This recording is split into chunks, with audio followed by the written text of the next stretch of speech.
অনেকের মতে এই দিনে অর্থাৎ মহাশিবরাত্রির দিনে ভগবান শিব ও দেবী পার্বতীর বিবাহ সম্পন্ন হয়েছিল। এই কারণে বিশেষত মহিলারা স্বামীর মঙ্গল কামনায় এবং বিবাহিত জীবনের সুখের জন্য শিবরাত্রিতে উপবাস করে থাকেন। স্কন্দপুরাণ ও শিবপুরাণ অনুসারে এই দিন নির্দিষ্টভাবে শিবলিঙ্গের পূজা করলে পাপ মোচন হয় এবং মুক্তি লাভ করা যায়। শিবরাত্রিতে উপবাস, জাগরণ এবং শিবের ধ্যান করলে আত্মশুদ্ধি হয়। যোগসাধকরা বিশ্বাস করেন যে এই রাতে ধ্যান ও সাধনা করলে চিত্তশুদ্ধি হয় এবং চেতনার উচ্চ স্তরে পৌঁছানো যায়। মহাশিবরাত্রিতে শক্তি অর্থাৎ পার্বতী এবং চেতন অর্থাৎ শিব এর মিলনের প্রতীক। চতুর্দশী তিথিতে ধ্যান ও সিদ্ধির জন্য অত্যন্ত গুরুত্বপূর্ণ। এই রাতে ধ্যান করলে মানসিক ও আত্মিক শক্তি বৃদ্ধি পায়। আজকে আমরা আলোচনা করব 2025 সালের মহাশিবরাত্রির দিন কবে পড়েছে, তার সময়সূচি, 4টি প্রহর সম্পর্কে জানব এবং 4টি প্রহরে কী ভাবে পূজা করা যায়, পূজার সময়সূচি এবং পূজার নিয়মবিধি সম্পর্কে আমরা জানব এবং পূজা শেষে কিভাবে পালন করতে হয় এবং তার মন্ত্র কি বিশেষ সেই মন্ত্র এবং শিবরাত্রির কি মাহাত্ম্য আছে সেই সম্পর্কে আজকের ভিডিওতে আমরা জানব। তার আগে বন্ধুরা, তোমরা যদি অনিতার কৃষ্ণকথা চ্যানেলে নতুন হয়ে থাকো তবে চ্যানেলটিকে অবশ্যই সাবস্ক্রাইব করো এবং ভিডিওটিতে একটি লাইক, কমেন্ট এবং শেয়ার করে আমাদেরকে উৎসাহিত করো। যজ্ঞের মধ্যে যেমন অশ্বমেধ যজ্ঞ, তীর্থের মধ্যে যেমন গঙ্গা, তেমনি ব্রতের মধ্যে শ্রেষ্ঠ হল শিব চতুর্দশী ব্রত। এই ব্রতের পালন করলে ধর্ম, অর্থ, কাম, মোক্ষ চতুর্বিধ ফল লাভ হয়ে থাকে। শিবরাত্রির আগের দিন হবিষান্ন বা নিরামিষ আহার করে রাত্রে বিছানায় না শুয়ে খড় বা কম্বলে শুতে হয়। ব্রতের দিন উপবাসী থেকে গঙ্গা মাটি বা শুদ্ধ মাটি দিয়ে 4টি শিব লিঙ্গ গড়ে 4 প্রহরে একটি করে শিবের পূজা করতে হয়। কেউ যদি না পারেন তাহলে নির্দিষ্ট কোনো মন্দিরে বা ঘরে থাকা শিব মূর্তিতেও করতে পারেন। প্রতিষ্ঠিত শিব থাকলে তাতেই 4 প্রহরে 4 বার পূজা করতে হয়। প্রথম প্রহরে দুগ্ধ দ্বারা, দ্বিতীয় প্রহরে দধি দ্বারা অর্থাৎ দই, তৃতীয় প্রহরে ঘৃত অর্থাৎ ঘি এবং চতুর্থ প্রহরে মধু দ্বারা স্নান করাতে হয়। ব্রতের দিন সারা রাত্রি জাগরণ করে পরের দিন ব্রত কথা শুনে ব্রাহ্মণ ভোজন করিয়ে ও সাধ্যমতো দক্ষিণা দিয়ে পালন করতে হয়। 2025 সালে মহাশিবরাত্রি উদযাপিত হবে 26শে ফেব্রুয়ারি বুধবার। এই দিনটি ভগবান শিবের উপাসনার জন্য বিশেষ গুরুত্বপূর্ণ।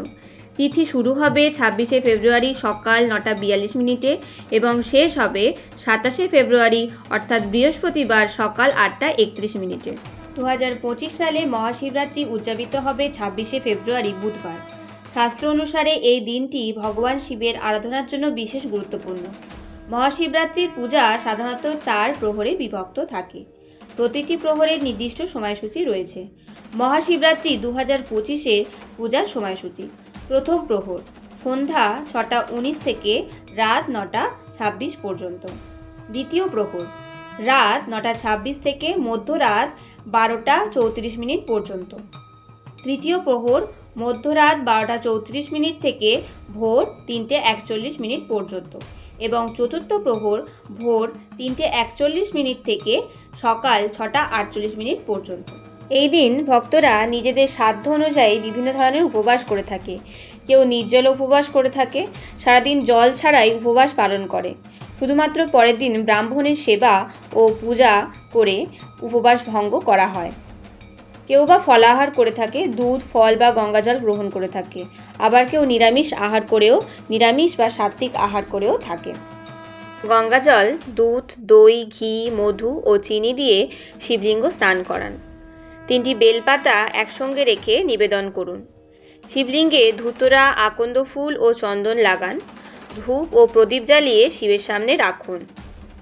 এই দিনকে সিদ্ধি ও গাঁজাও ভগবানকে নিবেদন করতে পারেন। মন্ত্র জপ করুন, ওং নমঃ শিবায় বা মহামৃত্যুঞ্জয় মন্ত্রও জপ করতে পারেন। শিবের আরতি করে প্রার্থনা করুন এবং পূজা শেষে ব্রাহ্মণ ও দরিদ্রদের দান করুন। শিবরাত্রিতে 4 প্রহরের পূজায় প্রতিটি প্রহরে শিবলিঙ্গে ভিন্ন ভিন্ন উপাচার অর্পণ করার বিশেষ নিয়ম রয়েছে। এই নিয়ম শাস্ত্রে উল্লেখিত এবং প্রতিটি উপাচারের এক বিশেষ তাৎপর্য রয়েছে। প্রথম প্রহরে রয়েছে গঙ্গাজল। শিবলিঙ্গে গঙ্গাজল ঢালা হয়, যা শুদ্ধি ও শান্তির প্রতীক। এটি মন ও আত্মাকে পবিত্র করে এবং নেতিবাচক শক্তি দূর করে। দ্বিতীয় প্রহরে দুধ। শিবলিঙ্গে দুধ নিবেদন করা হয়, যা আশীর্বাদ ও পবিত্রতার প্রতীক। এটি জীবনের সমস্ত দুঃখ ও কষ্ট দূর করে বলে বিশ্বাস করা হয়। তৃতীয় প্রহরে ঘি। ঘি নিবেদন করা হয়, যা শক্তি ও সমৃদ্ধির প্রতীক। এটি আর্থিক সমৃদ্ধি ও সুস্বাস্থ্যের জন্য শুভ বলে মনে করা হয়। এবং চতুর্থ প্রহরে মধু। মধু নিবেদন করা হয়, যা প্রেম, সৌভাগ্য ও সুস্বাস্থ্যের প্রতীক। এটি জীবনের মিষ্টতা ও সৌহার্দ্য বজায় রাখতে সহায়ক। মহাশিবরাত্রি ব্রত পালনের পর উপবাস ভঙ্গ করার প্রক্রিয়াকে পারণ বলা হয়। 2025 সালে মহাশিবরাত্রি পালিত হবে 26শে ফেব্রুয়ারি বুধবার।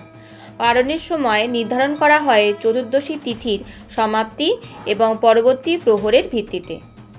প্রাপ্ত তথ্য অনুসারে 2025 সালে মহাশিবরাত্রি ব্রতের পালনের সময়সূচি হল 27শে ফেব্রুয়ারি বৃহস্পতিবার 6:39 থেকে সকাল 8:58 পর্যন্ত। এই সময়ের মধ্যে উপবাস ভঙ্গ করা উচিত। ব্রত শেষে পারণের যে মন্ত্রটি আছে সেটি হল সংসার ক্লেশ দগ্ধস্য ব্রতে নানেন শঙ্কর প্রসীদ সুমুখনাথ জ্ঞান দৃষ্টি প্রদ ভব। এই মন্ত্রটি বলে ব্রতের পালন করা হয়। স্কন্দপুরাণে বলা হয়েছে, মহাশিবরাত্রির দিনে শিবের আরাধনা করলে জন্ম জন্মান্তরের পাপ নাশ হয়। নির্জলা উপবাস করলে দেহে শুদ্ধি ঘটায় এবং মানসিক একাগ্রতা বৃদ্ধি করে। বিবাহিত নারীরা স্বামীর দীর্ঘায়ু ও সুখের জন্য শিবরাত্রিতে উপবাস পালন করে। অবিবাহিত নারীরা ভগবান শিবশম্ভুর মতো গুণী এবং উপযুক্ত স্বামী লাভের জন্য এই উপবাস রাখেন। শিব পূজার মাধ্যমে দারিদ্র্য নাশ হয় এবং সংসারে শান্তি প্রতিষ্ঠা হয়। শিবরাত্রি কেবল ভারত নয়, নেপাল, বাংলাদেশ, শ্রীলঙ্কা এবং বিশ্বের বিভিন্ন দেশে বিশেষভাবে উদযাপিত হয়। ভারতের বারাণসীতে কাশী বিশ্বনাথ মন্দিরে এখানে শিবরাত্রির দিনে বিশেষ মহাযজ্ঞ ও শোভাযাত্রা হয়। সোমনাথ মন্দির অর্থাৎ 12টি শিব জ্যোতির্লিঙ্গের মধ্যে অন্যতম সোমনাথ মন্দিরে এই দিন হাজারো ভক্ত শিবের দর্শন করেন। পশুপতিনাথ মন্দির নেপালে অবস্থিত। নেপালে শিবরাত্রির দিন বিশাল উৎসব হয় এবং সারা রাত পূজা চলে।